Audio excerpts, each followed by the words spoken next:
We recently sailed out of Tampa on the inaugural sailing for the Margaritaville At Sea Islander.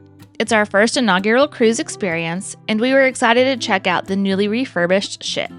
Come along with us as we show you the ship, things we did, and of course the food and drinks we had along the way. Let's check it out. This was our first time sailing out of Tampa, which was a quick drive for us and made the experience that much better. The terminal was filled with lots of people and excitement for the inaugural sailing. Check-in was really easy, even with the long lines. Once you're checked in, they have you take a seat and wait until your group is called to board. Since this was the first sailing, they did get a little backed up on boarding, and things were slightly delayed. We knew to expect some hiccups with the first sailing and to be extra patient. We didn't mind waiting since we were inside in the air conditioning away from the heat. Once it was time to board the ship, everyone was in great spirits. We were welcomed on board with some bubbles, and there was so much energy and excitement, which was really fun. The atrium with the giant flip-flop was gorgeous and seemed to be the center of all the action as everyone was getting on board. Our rooms were ready immediately since this was the first sailing, so we decided to head to our cabin and put away our luggage. We had room 6255, which is the Breezy balcony category. We really liked this location. The room felt spacious enough for us with a good layout. The couch was pretty comfortable and almost like a pleather material. The lamps have USB ports for charging, which was nice. We also liked the firmness of the mattress and never had any problems sleeping at night. There was a decent amount of storage for our clothes and items as well. The bathroom was pretty simple and not really updated from the refurbishment, but it has plenty of storage shelves for toiletries and organization. The shower was a good size, and Cody, who was 6'3", had no problem showering. It includes shampoo, conditioner, and body wash from the Saint Somewhere Spa, and they all smelled lovely. This was a fun little surprise that we weren't expecting. I loved the commemorative gifts of the tote bag and koozies, and how they include the inaugural date. The spray sunscreen was a nice touch too. After we were unpacked and settled in our room, we decided to head up to the buffet to see what was offered.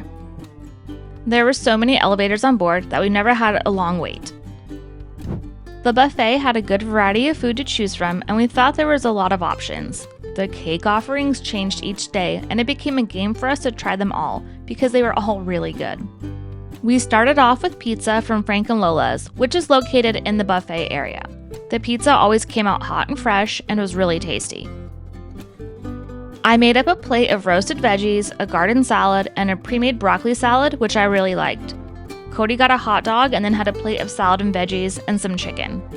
I personally would skip the hot dog because it wasn't the greatest, and their ranch is a little on the sweet side, so keep that in mind too.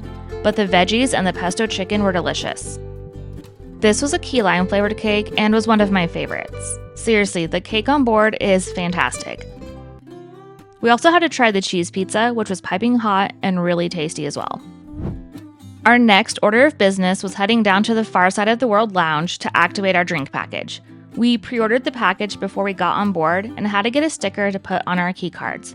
I'm not sure if this process was unique to the inaugural since they were having system issues, or if this is the standard process. I do know that they were having system issues during our sailing, and we did get double charged for some gratuities on our drinks that we shouldn't have. I'm currently in the process of getting that resolved with the company, but I did want to be transparent about that, and I will update you about what the results are. Outside had live music, but it was too hot, so we headed to the flip-flop bar to try out our drink package. I had an Aperol Spritz, and Cody had a margarita. We then went to the Bubbles Up Lounge so we could have a seat by the window in time for sail away. The menu was so cute with the presentation, and the cocktails were really refreshing and perfect to sip on while we enjoyed a quiet sail away separate from all the action. I did just notice that Cody's drink was supposed to have blue curacao, but his drink definitely didn't. Whatever he did get, he liked at least. This was our first time sailing out of Tampa, and the captain made sure to tell us that it would take about 2 hours to get to the Skyway bridge. We've always wanted to go under the Skyway since it's a bridge we frequently travel over. There was even a rainbow to mark the occasion. The best part of sailing under the Skyway was the excitement. So many people were up on the top decks to watch us go under the bridge. The ship clears the bridge by about only a meter, which is wild to think about. Everyone cheered when we crossed the bridge, and it was a fun thing to be able to experience. After all the excitement of going under the bridge, it was then time to head to dinner at Finn's, which is the main dining room. I got the baked potato soup and Cody got the tortilla soup. Both soups were good.